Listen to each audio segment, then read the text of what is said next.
आधुनिक भारत के इतिहास में अगर किसी एक महान देशभक्त, स्वातंत्र्य वीर, प्रबुद्ध चिंतक, कवि, इतिहासकार और नेता के चरित्र की सुनियोजित चारित्रिक हत्या की गई तो वह विनायक दामोदर सावरकर थे।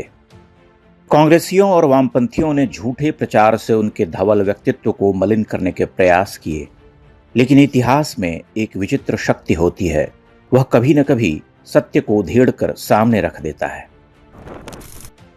हम में से अधिकांश लोग इस सत्य से परिचित नहीं हैं कि स्कूल के दिनों में ही सावरकर की देशभक्ति और बड़ी प्रतिभा का परिचय मिलने लगता है।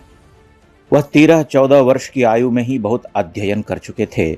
इसी आयु में उन्होंने एक लंबा लेख लिखा था, जिसे स्कूल के अध्यापक ने प्रतिष्ठित समाचार पत्र नासिक वैभव में भेजने को कहा। समाचार पत्र के संपादक यह जानकर अवाक थे कि लेख 13 वर्ष के लड़के का लिखा हुआ है। वह लेख 2 खंडों में प्रकाशित हुआ था। स्कूल के दिनों में ही विनायक दामोदर सावरकर समान आयु के लड़कों को संगठित कर युद्ध में प्रवीण होने का पाठ पढ़ाते थे। उन्हें शस्त्रास्त्र के सहारे अंग्रेजों से लोहा लेने की शिक्षा दी जाती थी। सावरकर ने 18 वर्ष की आयु में नासिक में आयोजित रानी विक्टोरिया की मृत्यु की शोक सभा का यह कहकर विरोध किया था कि वह शत्रु देश की रानी थीं, उसकी शोक सभा हम क्यों आयोजित करें। सावरकर ने एडवर्ड अष्टम के राज्याभिषेक समारोह का उत्सव मनाने वालों की भर्त्सना की थी। उन्होंने कहा था कि गुलामी का उत्सव मत मनाओ। विदेशी वस्त्रों की होली जलाने का पहला कार्य सावरकर ने ही किया था। पूना में 7 अक्टूबर 1905 को यह होली जलाई गई थी। उनके इस कार्य की प्रशंसा बाल गंगाधर तिलक ने भी की थी। बाद में गांधी और उनके अनुयायियों ने विदेशी वस्त्रों की होली जलाई थी। विदेशी वस्त्रों की होली जलाने के लिए सावरकर को पूना के फर्ग्यूसन कॉलेज से निकाल दिया गया था। वह अपने समय के अत्यंत मेधावी छात्र थे, तथापि उनकी पढ़ाई रोकी गई और उन पर 10 रुपए का जुर्माना लगाया गया। सावरकर ने इंग्लैंड जाकर वकालत की पढ़ाई की। ब्रिटेन की ग्रेज इन की परीक्षा पास करने के बाद उन्होंने ब्रिटेन की राजसत्ता के प्रति वफादारी की शपथ नहीं ली थी, जिस कारण उन्हें वकील की उपाधि नहीं मिली। एक तरह से सावरकर की पूरी पढ़ाई को स्कूली स्तर पर लाकर छोड़ दिया गया था। सावरकर ने पहली बार 1857 के स्वतंत्रता संग्राम को गदर कहे जाने के षड्यंत्र से मुक्त किया था। उन्होंने बड़ी कठिनाई और बड़े खतरों का सामना करते हुए तब 1857 का स्वातंत्र्य समर नामक पुस्तक लिखी थी। पुस्तक के छपने से पहले ही इस पर ब्रिटेन की संसद ने प्रतिबंध लगा दिया था। 1857 का स्वातंत्र्य समर विदेशों में प्रकाशित हुआ। भारत में महान स्वतंत्रता सेनानी भगत सिंह ने इसे छपवाया था। भारतीय क्रांतिकारियों के लिए यह पुस्तक पवित्र धर्म ग्रंथ से कम नहीं थी।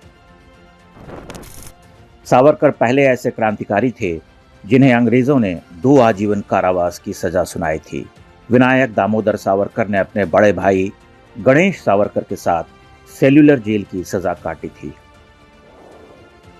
सावरकर के इंग्लैंड जाने और आजीवन कारावास भोगने तक के 12-13 वर्षों के कालखंड में उन पर विपत्तियों का पहाड़ टूटा। उनके 4 वर्ष के बच्चे की मृत्यु हो गई। बड़े भाई की संतानें मर गईं। उनकी आदरणीय माता समान भाभी के प्राण छूट गए। पूरा घर विकट आर्थिक तंगियों से जूझता रहा, जबकि वे एक धनवान पिता के पुत्र थे। सावरकर उस जेल में लगभग 10.5 वर्ष रहे। अनगिन यातनाएं झेलीं। बैल की तरह कोल्हू चला चला कर रोज 30-35 पाउंड तेल निकाला। उन्हें बेड़ियों में जकड़ कर रखा जाता था। वह जेल की एकाकी काल कोठरी में बंद कर दिए जाते थे, जहां महीनों तक किसी और कैदी का चेहरा तक नहीं दिखाई देता था। उन्हें पशुओं से भी खराब भोजन दिया जाता था।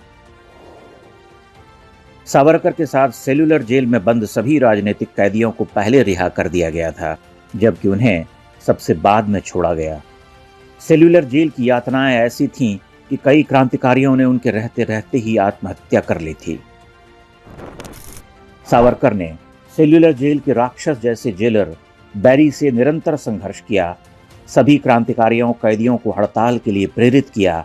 उनके ही कठोर संघर्षों और यातनाओं का परिणाम यह हुआ कि सावरकर के वहां रहते ही जेल सुधार शुरू हो गए थे।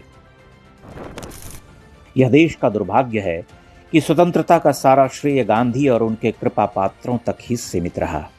सावरकर को कलंकित करने में उन्होंने कोई कसर नहीं छोड़ी। फिर भी सत्य खुलकर सामने आ ही गया। सावरकर की विचारधारा आज देश की मुख्य धारा है, जबकि गांधी के नाम पर जो पाखंड गढ़ा गया था वह अपने अस्तित्व के सबसे बड़े संकट से गुजर रहा है।